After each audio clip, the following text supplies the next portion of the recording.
UP में 2022 में विधानसभा चुनाव होने हैं, जिसको लेकर हर दल ने अपनी अपनी रणनीति बनानी शुरू की है। यूपी में क्या है चुनावी माहौल और किसकी बनेगी सरकार, इसको जानने के लिए हम आज निकले हुए हैं लखनऊ की सड़कों पर।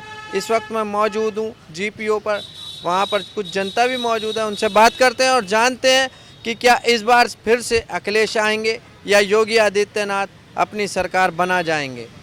भैया 2022 में विधानसभा चुनाव होने हैं और योगी सरकार अपने 4.5 साल पूरे कर चुकी है। उन्होंने अपना रिपोर्ट कार्ड अभी हाल ही में पेश किया और कहा कि सोच ईमानदार काम दमदार, छा गई योगी सरकार। क्या कहना है इस बारे में आपका? देखिए, भारतीय जनता पार्टी की उत्तर प्रदेश सरकार को 4.5 वर्ष से ज़्यादा हो गए हैं। जैसा कि अभी आपने बताया, इस सरकार ने अपने 5 बजट प्रस्तुत कर दिए हैं।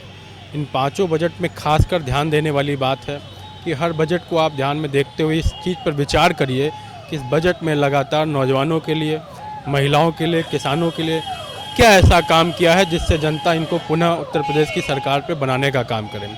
अब बात आप आ जाइए इसी के विपरीत 2012 से लेकर 17 की जो सरकार थी, आदरणीय अखिलेश यादव जी मुख्यमंत्री थे। उत्तर प्रदेश में तमाम विकास के काम हुए हैं। आप अगर लखनऊ में घूम रहे हैं तो लखनऊ पर जिस सड़क पर खड़े हो जाएंगे, जिस पार्क में चले जाएंगे, जिस बिल्डिंग के सामने खड़े हो जाएंगे, वो कहीं ना कहीं उत्तर प्रदेश में आदरणीय अखिलेश यादव जी द्वारा बनाई हुई सड़क होगी, बनाई हुई बिल्डिंग होगी। चाहे वो लोहिया पार्क हो, चाहे वो जनेश्वर मिश्रा पार्क हो, चाहे वो डायल 100 हो, चाहे रिवर फ्रंट हो, तमाम ऐसी योजनाएं थी जो उत्तर प्रदेश में समाजवादी पार्टी की सरकार में बनाई गई थी। उसी के विपरीत अगर आप आज जो सरकार चल रही, उस सरकार में लगातार आप देख रहे होंगे 8 महीने से ज़्यादा का समय हो गया है किसान धरने पर बैठा है, नौजवानों के पास रोजगार नहीं है। और तो इस सरकार ने कहा था कि वो 1.5 GB लैपटॉप, 1.5 GB डाटा के साथ नौजवानों को देने का काम करेंगे।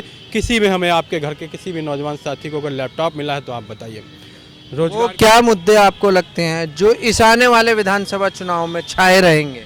देखिए, मुद्दा तो कहीं ना कहीं विकास का मुद्दा होगा और कहीं ना कहीं महंगाई का मुद्दा होगा, रोजगार का मुद्दा होगा, किसानों पर सवाल होगा। ये तमाम ऐसे मुद्दे हैं जिससे उत्तर प्रदेश की महंगाई के मुद्दे पर मैं पब्लिक में जाता हूं तो मुझे अक्सर ये सुनने को मिलता है कि महंगाई चाहे जितनी बढ़ जाए, लेकिन मोदी और योगी के राज में देश तेज़ी से अंतर्राष्ट्रीय स्तर पर ख्याति अर्जित कर रहा है, तो महंगाई चाहे जितनी बढ़ जाए उसका कुछ असर नहीं पड़ेगा। ये मुझे लगता है कि आप भारतीय जनता पार्टी किसी कार्यकर्ता के पास चले गए होंगे।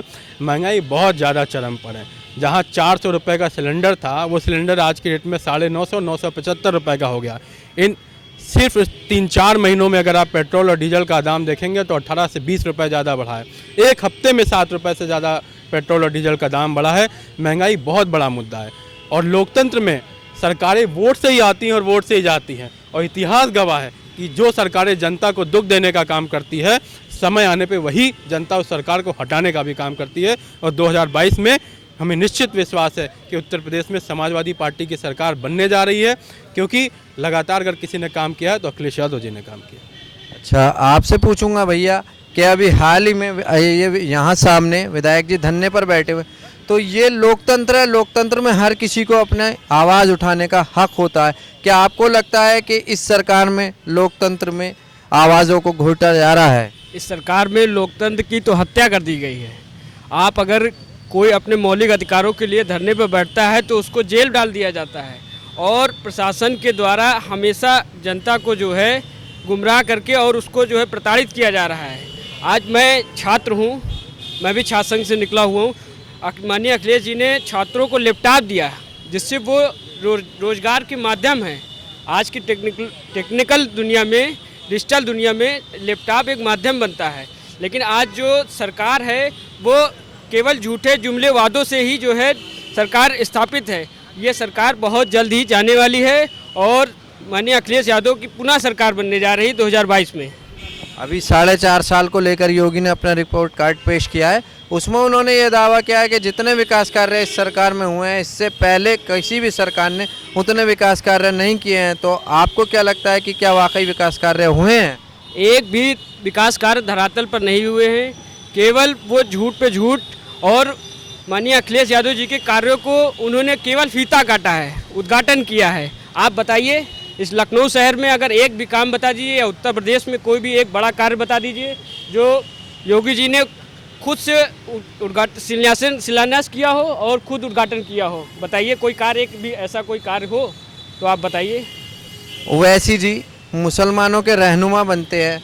जब उन्होंने यहाँ पर आए थे, अपना पार्टी को लॉन्च किया था, तो उन्होंने कहा था कि हम अखिलेश के साथ गठबंधन करना चाहते हैं, लेकिन वो कोई एक नाम बताए जिस नाम को वो मुस्लिम नाम को उप मुख्यमंत्री बनाएंगे। तो इस गठबंधन के बारे में आपकी क्या सोच है?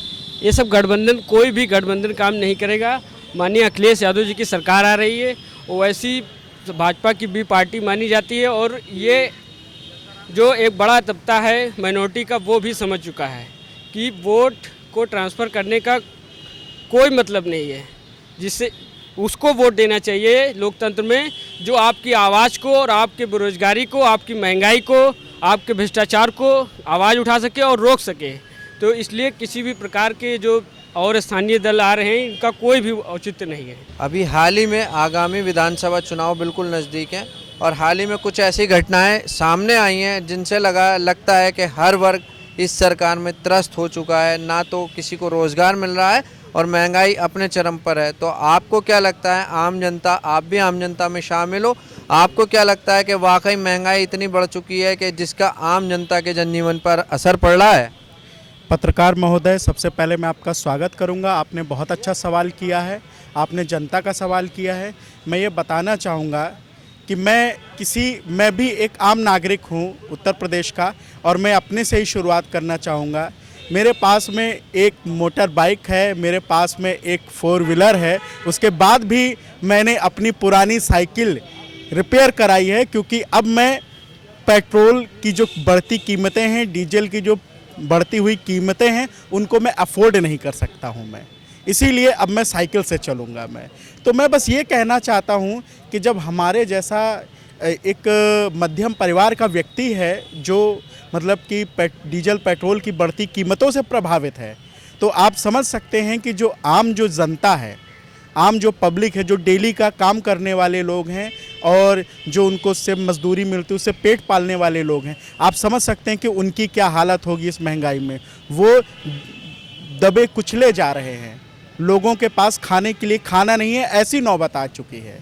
और ये जो सरकार है, ये झूठ का पुलिंदा लिए घूम रही है, झूठी सरकार है ये हत्यारी सरकार है। ये सिर्फ और सिर्फ झूठ बोलने का काम करती है। लोगों के पिछली सरकारों में जो काम हुए उनका नाम बदलने का काम करती है, फीते काटने का काम करती है, और खुद ब खुद अपनी पीठ थपथपाने का काम करती है। मैंने इस तरीके की सरकार आज से पहले कभी नहीं देखी जब से मैंने होश संभाला है। भारत एक गंगा जमुनी तहजीब का देश है, जहाँ पर हर वर्ग, हर जाति के लोग अब तक मिलकर रहते आए हैं। लेकिन पिछले कुछ सालों से ये देखा जा रहा है, ट्रेंड में है कि अल्पसंख्यकों को लगातार निशाना बनाया जा रहा है इस सरकार में। तो क्या आपको लगता है कि वाकई देश में अल्पसंख्यक जो है उनमें असुरक्षा की भावना बढ़ी है? बिल्कुल, हमारे देश में जब से ये बीजेपी सरकार केंद्र और राज्य में आई है, अल्पसंख्यकों के लिए ये खतरनाक साबित हो रही है। इसके कार्यकाल में जितने भी उपद्रवी तत्व हैं जो अपने आप को हिंदू धर्म का ठेकेदार मानते हैं, मैं भी हिंदू धर्म से हूँ, मेरा नाम राहुल वर्मा है, ठीक है। मैं किसी हिंदू भाई की भावनाओं को आहत नहीं पहुंचाना चाहता हूं, लेकिन मैं ये सच्चाई बता रहा हूं कि जो तथाकथित जो हिंदू धर्म के जो ठेकेदार हैं, जिन्होंने खुद को ये तमगा दे रखा है कि वो हिंदू धर्म के ठेकेदार हैं, वो केवल अल्पसंख्यकों को, विशेषकर मुसलमानों को टारगेट करने की कोशिश कर रहे हैं, उनका शोषण करने की कोशिश कर रहे हैं, उनको प्रताड़ित करने की कोशिश कर रहे हैं। जब मुसलमान अपने हक अधिकार की बात उठाता है तो उसको आतंकवादी कहा जाता है, और जब इस देश का आदिवासी और दलित जब अपनी आवाज़ उठाता है तो उसको नक्सली और उसको माओवादी कहने का काम किया जाता है। ये पूरी तरीके से गलत है और ये नहीं चलेगा। यूपी में 2022 में विधानसभा चुनाव होने हैं, आपको क्या लगता है कि इस बार योगी फिर से आएंगे या अखिलेश छाएंगे? नहीं, योगी का आने का उम्मीद नहीं है, अखिलेश यादव आएगा। क्यों लगता है आपको कि अखिलेश आएंगे? गलती कर रहे हैं इसलिए।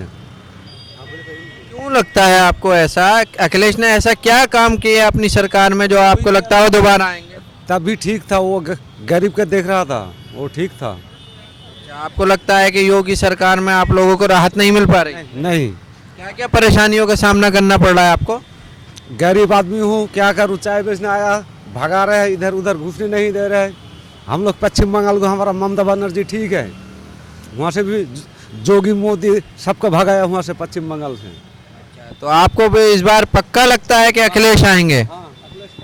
यूपी में 2022 में विधानसभा चुनाव होने हैं, आपको क्या लगता है कि अखिलेश इस बार दोबारा से सरकार बनाएंगे या योगी जी रिपीट होंगे? अखिलेश है, अखिलेश। क्यों आएंगे अखिलेश? अखिलेश अच्छा काम करता है इसलिए आएगा।